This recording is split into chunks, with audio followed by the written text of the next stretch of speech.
Hello बच्चों, हम लोग चैप्टर नंबर 4 केमिकल बॉन्डिंग के अंदर VSEPR थ्योरी पढ़ चुके हैं। अब VSEPR थ्योरी के कुछ एग्जांपल्स हमको पढ़ने हैं।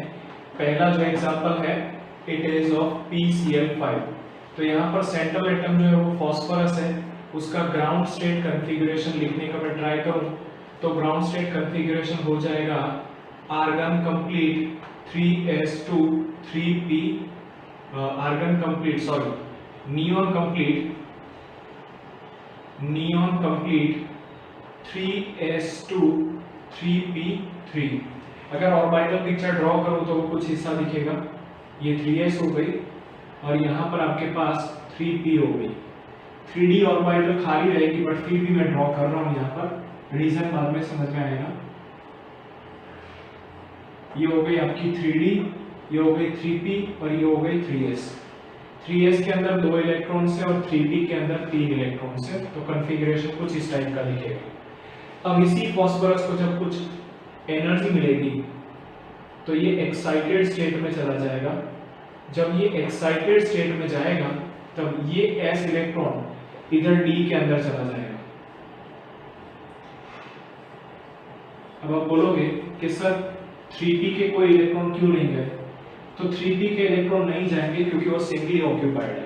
इन दोनों के बीच में रिपल्शन ज्यादा है, ये अनस्टेबल है थोड़े से, इसलिए जब एनर्जी देंगे तब ये इलेक्ट्रॉन जाकर के उधर बैठेगा। 1 2 3 4 5 ये हो गई 3d, ये हो गई 3p और ये हो गई 3s। तो 3s के अंदर पहले 2 इलेक्ट्रॉन थे, अब एक ही हो गया। 3p के अंदर पहले 3 इलेक्ट्रॉन थे, अभी भी 3 ही है। 3d के अंदर पहले 0 इलेक्ट्रॉन था, अब 1 इलेक्ट्रॉन आ गया। तो कहने का मतलब ये 1s 3p और 1 3d, मतलब कि 1s 3p और 1 d ऑर्बिटल की मदद से 5 sp3d ऑर्बिटल हाइब्रिड नेचर की बन गई। sp3d हाइब्रिड ऑर्बिटल्स यहाँ पर फास्फोरस की बन गई। These are sp3 hybrid orbitals of phosphorus. यहाँ पर मैं लिख देता हूँ, ये जो है वो है हाइब्रिड ऑर्बिटल्स, या स्पेसिफिकली लिखूं तो sp3d hybrid orbitals of phosphorus. ये फास्फोरस की sp3d हाइब्रिड ऑर्बिटल्स बन गई। अब इसके साथ यहाँ पर फास्फोरस के इस एटम के साथ बच्चों समझना, क्लोरीन का जो एटम है वो इस तरीके से अपने एक एक इलेक्ट्रॉन डोनेट करेगा।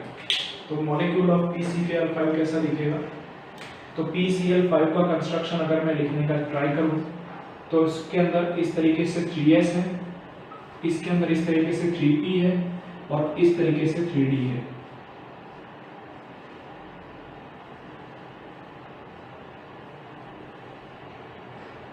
देखो एक इलेक्ट्रॉन तो सबके पास पहले से ही था जो फास्फोरस का है। अब इसके अंदर 5 क्लोरीन एटम्स अपना एक इलेक्ट्रॉन डोनेट करके PCl5 मॉलिक्यूल बना देते हैं। PCl5 मॉलिक्यूल बना देते हैं। तो बच्चों अगर आपको कोई पूछे कि PCl5 का हाइब्रिडाइजेशन क्या होगा तो आप इधर से आसानी से बता सकते हो कि हाइब्रिडाइजेशन होगा sp3d। हाइब्रिडाइजेशन जो है वो हो जाएगा sp3d। अगर sp3d हाइब्रिडाइजेशन है तो मैंने आपको लास्ट टाइम थियरी के अंदर समझाया था कि जो शेप है वो हो जाएगा trigonal pyramid shape, bipyramidal shape जो है वो हो जाएगा आपका ट्रायगोनल बायपिरामिडल। यहाँ पर सेंट्रल एटम फास्फोरस है, यहाँ पर उसके आसपास 5 क्लोरीन एटम्स है, ये ट्रायगोनल शेप बना रहे हैं। यहाँ पर ऊपर और नीचे एक और क्लोरीन एटम है, तो ये पांचों के पांचों मिल करके यहाँ पर ट्रायगोनल बायपिरामिडल ज्योमेट्री बनाते हैं। ये ट्रायगोनल बायपिरामिडल ज्योमेट्री जो है बनाते हैं। अगर आप इसको इस तरीके से जोड़ दोगे तो आपको ट्रायगोनल बनता हुआ दिखाई देगा। ठीक है, ऊपर और नीचे 2 पिरामिड बनते हुए आपको दिखाई देंगे। तो ये बीच में ट्रायगोनल और यहाँ पर आपका बायपिरामिडल। तो ज्योमेट्री जो है that is your trigonal bipyramidal. ठीक है, चलिए नेक्स्ट मॉलिक्यूल की बात करते हैं। नेक्स्ट मॉलिक्यूल है SF6। पहले मैं आपको लॉन्ग मेथड सिखाऊंगा हाइब्रिडाइजेशन को कैलकुलेट करने की, उसके बाद हम धीरे से एक शॉर्ट ट्रिक भी पढ़ेंगे जिसकी मदद से हम विदिन 1 मिनट हाइब्रिडाइजेशन और शेप दोनों को ही डिस्कस कर सकते हैं। तो दूसरा मॉलिक्यूल जो आपके पास आ रहा है वो है SF6। SF6 यहाँ पर जो सेंट्रल एटम है वो है sulphur. Central atom sulphur. Ground state configuration लिख दूं तो ground state configuration neon complete 3s2 3p4 हो जाएगा, क्योंकि नियॉन के अंदर 10 इलेक्ट्रॉन्स होते हैं, बाकी के 6 इलेक्ट्रॉन्स 3s2 3p4 में हो गए। अगर ऑर्बिटल पिक्चर ड्रॉ करने का ट्राई करें तो यहाँ पर आपकी 3s आएगी, यहाँ पर आपकी 3p आएगी और यहाँ पर आपकी 3d आने वाली है।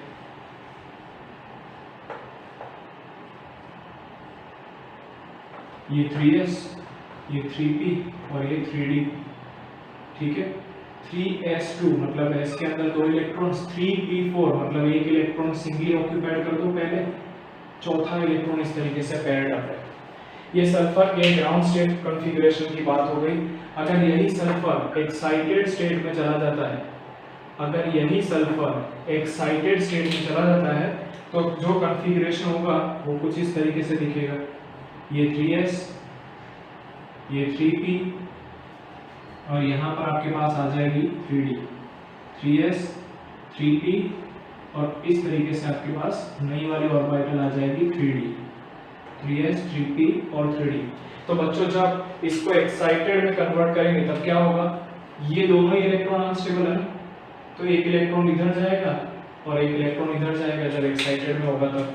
तो कहने का मतलब नया कॉन्फ़िगरेशन कुछ आपको ऐसा देखने को मिलेगा। इसके पास पहले 2 इलेक्ट्रॉन थे, अब 1 हो गया। पहले इसके पास 2 थे, अब 1 हो गया। इन दोनों के पास पहले से एक इलेक्ट्रॉन ही थे। अब ये जो 2 इलेक्ट्रॉन फ्री हो गए उसमें से एक इधर आया और एक इधर आया। तो चेक करो हाइब्रिडाइजेशन सल्फर का क्या हो रहा है। यहाँ पर 1s 3p और 2d ऑर्बिटल, कहने का मतलब हाइब्रिडाइजेशन हो जाएगा sp3d2। हाइब्रिडाइजेशन क्या हो जाएगा, sp3d2। चलिए अब आप बात करते हैं SF6 की। तो SF6 मॉलिक्यूल की बात करें तो 6 ऑर्बिटल सल्फर की है, उसके अंदर 6 फ्लोरीन एटम अपना एक इलेक्ट्रॉन डोनेट करेंगे। ये 3s हो गई, ये हो गई आपकी 3p, ये हो गए 1 2 3 4 5 मतलब कि 3d। चलिए पहले एक फ्लोरीन एक सल्फर एटम के इलेक्ट्रॉन को दिखा देते हैं।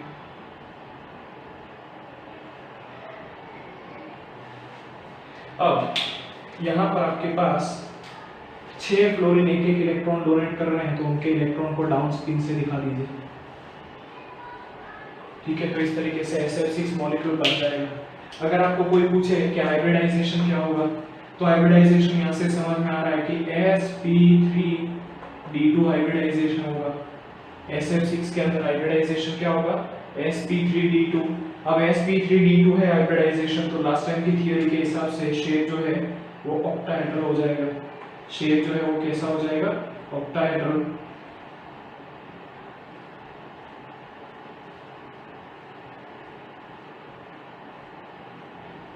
इस तरीके का शेप हो जाएगा SF6 का। क्लियर हो रहा है। चलिए तो अभी तक हमने यहाँ पर लॉन्ग मेथड्स पढ़ी, बराबर, लॉन्ग मेथड जिसकी मदद से हमने हाइब्रिडाइजेशन को समझने का ट्राई किया। अब हम एक शॉर्ट मेथड पढ़ते हैं जिसकी मदद से आप हाइब्रिडाइजेशन बहुत ही आसानी से और इनफैक्ट जियोमेट्री भी बहुत ही आसानी से निकाल सकते हो। हाइब्रिडाइजेशन और जियोमेट्री दोनों ही बहुत ही आसानी से इसको निकाला जा सकता है। तो उसके लिए आपको ये वाला टेबल याद करना है, बराबर। चलिए पहले एक एग्जांपल ले लेते हैं तो आपको क्लियर हो जाएगा। ClF3 ले रहा हूँ यहाँ पर, ClF3।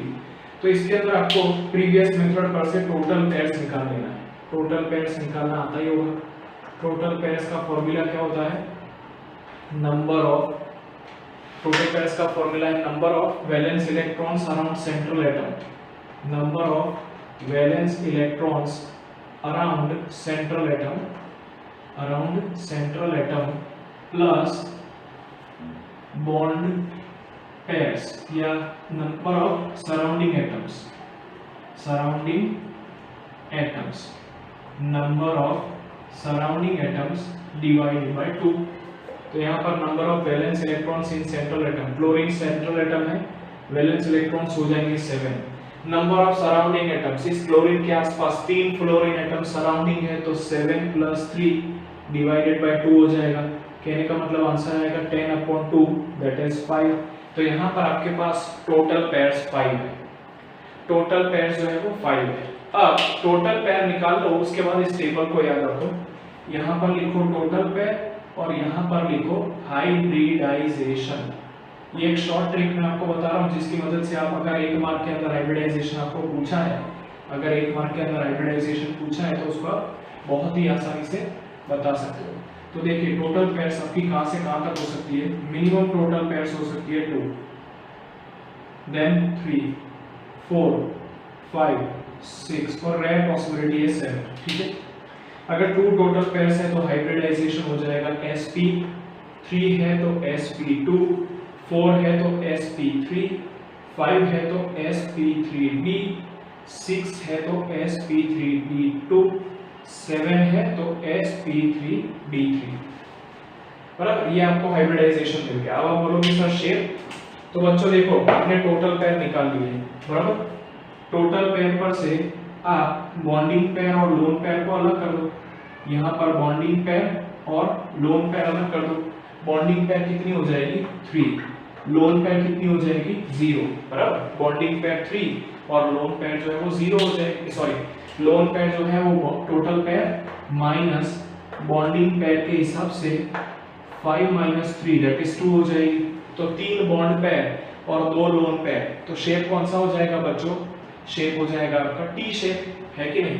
शेप कौन सा हो जाएगा टी शेप। तो देखो आपको हाइब्रिडाइजेशन इधर से पता चल गया, 5 है तो हाइब्रिडाइजेशन आ जाएगा sp3d। आपको कोई बोले कि ClF3 का हाइब्रिडाइजेशन और जियोमेट्री बताओ, तो देखो आपने टोटल पेयर्स निकाल ली, टोटल पेयर्स पर से आपको हाइब्रिडाइजेशन पता चल गया, 5 है टोटल पेयर्स तो हाइब्रिडाइजेशन sp3d होना चाहिए। तो पहला आंसर आपका आ गया हाइब्रिडाइजेशन sp3d। दूसरा आपको क्वेश्चन पूछ सकते हैं कि इसकी जियोमेट्री बताओ, तो देखो 3 बॉन्ड पेयर और 2 लोन पेयर, VSEPR का टेबल देख लो, वहां पर आपको इस तरीके का शेप देखने को मिलेगा जिसको हम क्या बोलते थे टी शेप, इसको हम क्या बोलते थे टी शेप। ठीक है,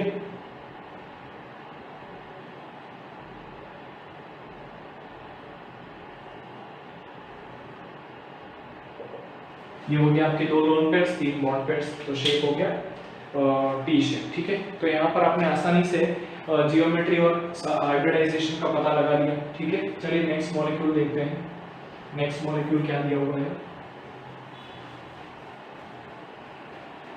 नेक्स्ट मॉलिक्यूल में आपको दिया है BrF5। ठीक है,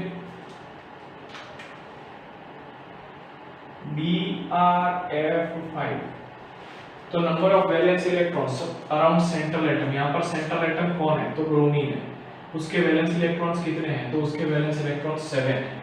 नंबर ऑफ सराउंडिंग एटम्स, कितने सराउंडिंग एटम्स है उसके आसपास 5 डिवाइडेड बाय 2, तो 7 + 5 दैट इज 12 डिवाइडेड बाय 2। तो यहाँ पर आपकी टोटल पेयर्स हो जाएगी 6। उसमें से बॉन्ड पेयर कितनी है, तो उसमें से बॉन्ड पेयर है नंबर ऑफ सराउंडिंग एटम्स 5 और लोन पेयर्स कितनी है तो दैट इज 6 - 5 मतलब कि 1। तो बच्चों चेक करो 6 मतलब आपको पता तो चल ही गया है कि sp3d2 होगा, यहाँ पर आपका sp3d2 हो गया।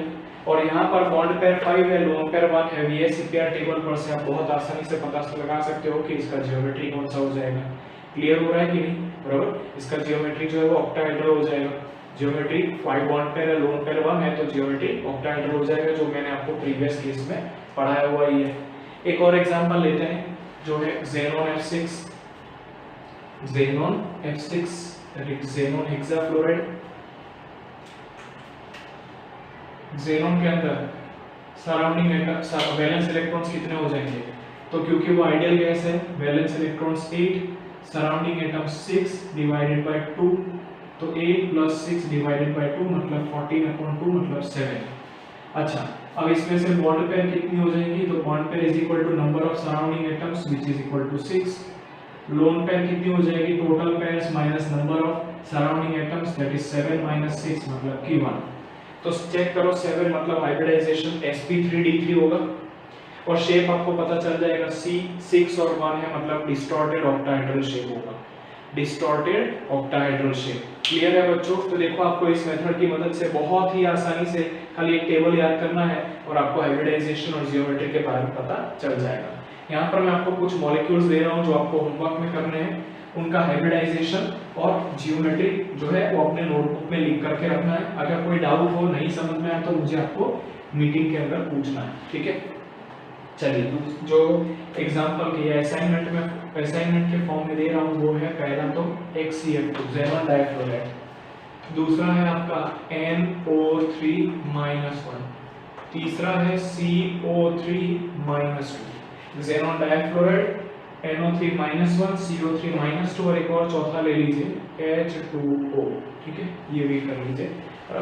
अब आपको एक इंपॉर्टेंट चीज बतानी, ये तो आपका हो गया बराबर, अल्केन, अल्कीन और अल्काइन के बारे में एक इंपॉर्टेंट चीज बतानी है बच्चों, अल्केन, अल्कीन और अल्काइन के बारे में। इसको आप नोट के स्वरूप में ले लीजिएगा, नोट, ठीक है?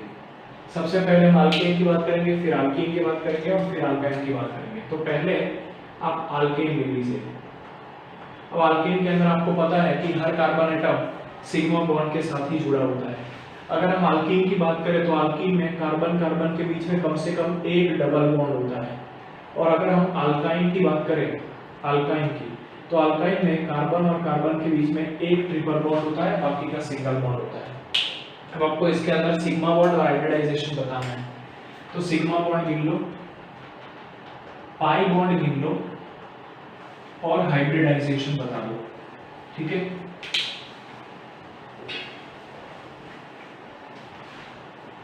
चलो, सिग्मा बॉन्ड, यहाँ पर 4 सिग्मा बॉन्ड हो जाएंगे, पाई बॉन्ड 0 है, कोई पाई बॉन्ड नहीं।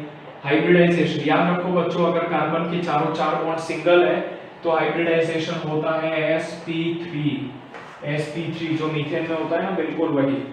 यहाँ पर सिग्मा बॉन्ड कैलकुलेट करोगे तो 3 आएगा, पाई बॉन्ड कैलकुलेट करोगे तो 1 आएगा। मैंने बोला था जब भी मल्टीपल बॉन्ड हो तब एक बॉन्ड सिग्मा होता है, रेस्ट पाई होता है।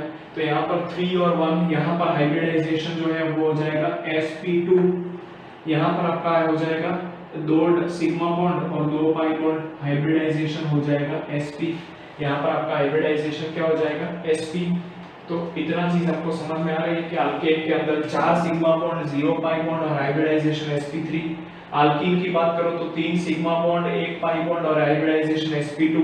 अल्काइन की बात करो तो 2 सिग्मा बॉन्ड, 2 पाई बॉन्ड और हाइब्रिडाइजेशन sp होता है। ये आपको याद कर लेना है, बराबर।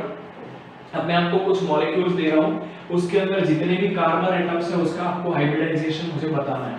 ये थ्योरी आपको याद हो गई है। अब हम क्या करते हैं, कुछ एग्जांपल्स की मदद से इसको और ज्यादा क्लेरिफाई कर लेते हैं। पहला है आपका CH2 डबल बॉन्ड CH2, तो ये इथीन हो जाएगा। अगर मैं इसका इलाबोरेटेड स्ट्रक्चर ड्रॉ करूं तो इस कार्बन के पास 2 हाइड्रोजन है, वो लिख दिया। इस कार्बन के पास भी 2 हाइड्रोजन एटम्स है, वो लिख दिया। दोनों के बीच में डबल बॉन्ड है, चलो वो भी लिख दिया। अब चेक करो बच्चों, इस कार्बन की स्पेसिफिकली हम नंबरिंग दे देते हैं ताकि आप कंफ्यूज ना हो। ये 1 नंबर हो गया, ये 2 नंबर हो गया। अगर हम 1 नंबर के कार्बन की बात करें तो 2 नंबर छुपा दो। 1 नंबर के कार्बन के पास 3 सिग्मा बॉन्ड है, 1 नंबर के कार्बन के पास 3 सिग्मा बॉन्ड है और 1 पाई बॉन्ड है।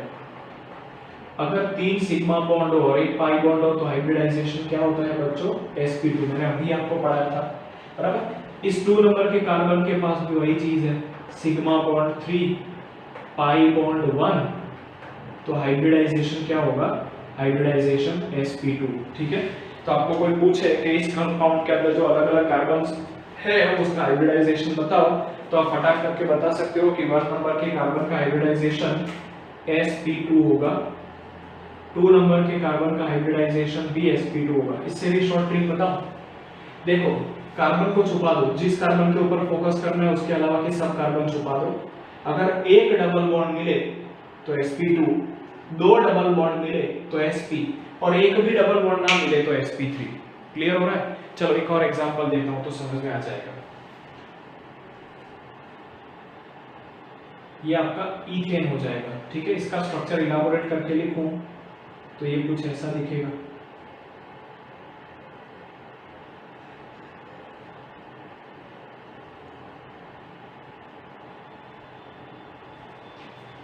हम लोग नंबरिंग दे देते हैं।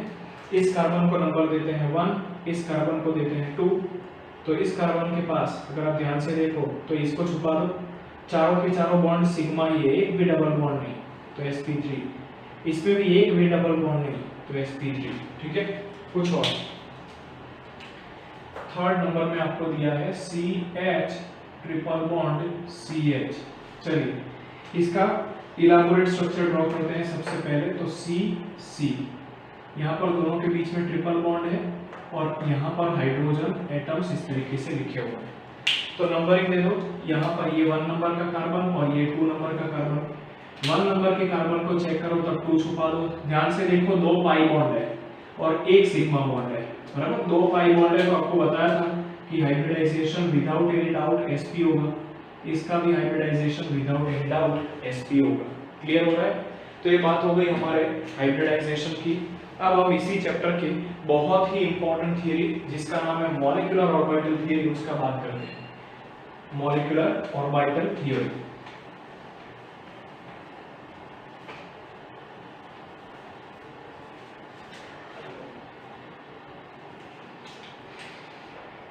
Molecular orbital theory,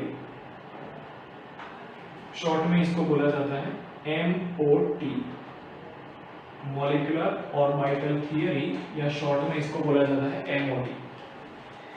according to this theory, देखो इस थियरी के अंदर हम लोग मॉलिक्यूल का फॉर्मेशन एटम्स के कॉम्बिनेशन से होता हुआ ही समझते हैं, उसके अंदर कोई डाउट नहीं है। मतलब 2 एटम्स कंबाइन होके ही मॉलिक्यूल बनाते हैं, वो बात तो पक्की है। लेकिन अकॉर्डिंग टू दिस थियरी, ये थियरी ऐसा बोलती है कि जब 2 एटम्स कंबाइन होकर के मॉलिक्यूल बनाते हैं तब वो अपनी बिल्कुल ही आइडेंटिटी लूज कर देते हैं, या 2 एटम्स अपनी अपनी एटॉमिक ऑर्बिटल्स को जब लेकर के कंबाइन होते हैं तब एक नई टाइप के ऑर्बिटल बनाते हैं जिसका नाम है मॉलिक्यूलर ऑर्बिटल। ठीक है, चलिए पॉइंट लिख देता हूं।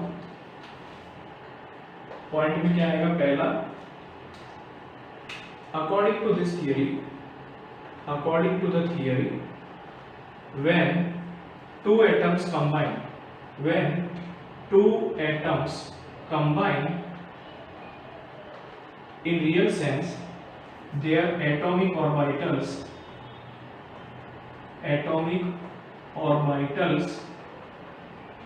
undergo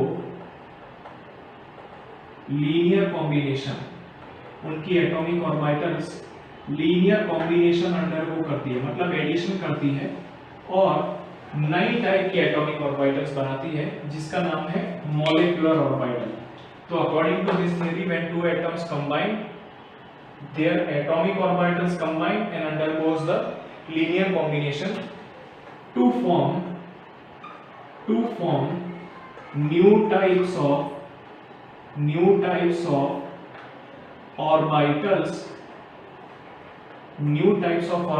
बनाती है जिसका नाम है मॉलिक्यूलर ऑर्बिटल्स, जिसका नाम है molecular orbitals. According to this theory, 2 atomic orbitals combines to form the new type of atomic orbitals, new type of orbitals which is known as molecular orbitals।